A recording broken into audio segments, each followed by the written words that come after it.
নমস্কার, শিপ্রা টিউটোরিয়াল চ্যানেলে তোমাদের সবাইকে স্বাগত জানাই। আমি শিপ্রা।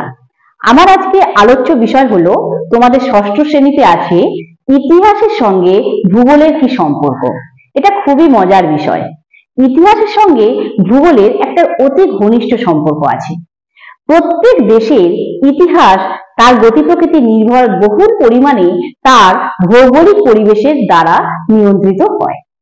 অর্থাৎ আমরা সহজভাবে যদি বলি যে ইতিহাস পড়তে গেলে আমাদের কিন্তু ভূগোল জানতে হবে। কেন? কারণ ইতিহাসের বিষয়টা কি? ইতিহাস বিষয়টা হলো মানুষের অতীতের কাজকর্ম। তাই মানুষের বেশিরভাগ কাজই তার পরিবেশ এবং ভূগোলের দ্বারা ঠিক হয়।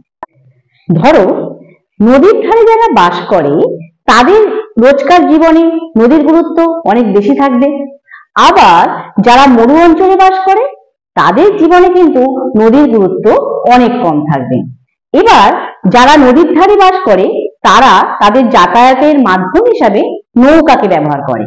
আবার যারা মরু অঞ্চলে বাস করে তারা কিন্তু রোজকার জীবনে উটের ব্যবহারে বেশি থাকে, অর্থাৎ উটে চড়ে তারা বিভিন্ন জায়গায় যাতায়াত করে।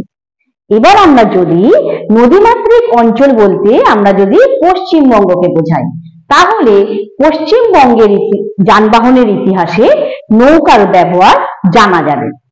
আবার মরু অঞ্চল বলতে যদি আমরা রাজস্থানকে ভাবি, কারণ রাজস্থানই মরুভূমি অঞ্চল, তাই সেখানকার যানবাহনের ইতিহাসে উটের কথা জানা যাবে। এবার তাহলে তোমাদের মনে প্রশ্ন আসবে যে দুটি অঞ্চলের ইতিহাস কেন, যানবাহনের ইতিহাস কেন আলাদা আলাদা? আসলে দুটো অঞ্চলের পরিবেশ আর ভূগোল আলাদা, তাই দুটি অঞ্চলের ইতিহাসও আলাদা।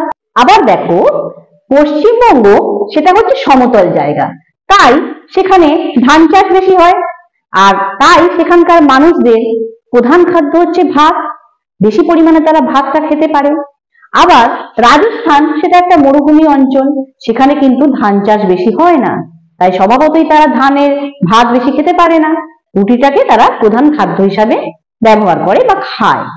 তাহলে এইভাবেই মানুষের তার কাজকর্ম ভূগোল মাফিক চলে।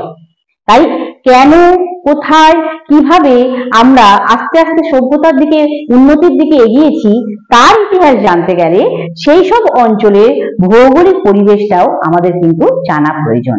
আর এভাবেই আমরা বলতে পারি যে ইতিহাস আর ভূগোল একে অপরে একটা আত্মার সম্পর্ক, বন্ধুত্বের সম্পর্ক, কাউকে বাদ দিয়ে কাউকে কিন্তু চলা যায় না। তাই আমাদের দুটো বিষয়কেই সমানভাবে জানতে হবে। এখানেই আমার আজকে আলোচনা শেষ করছি। নমস্কার।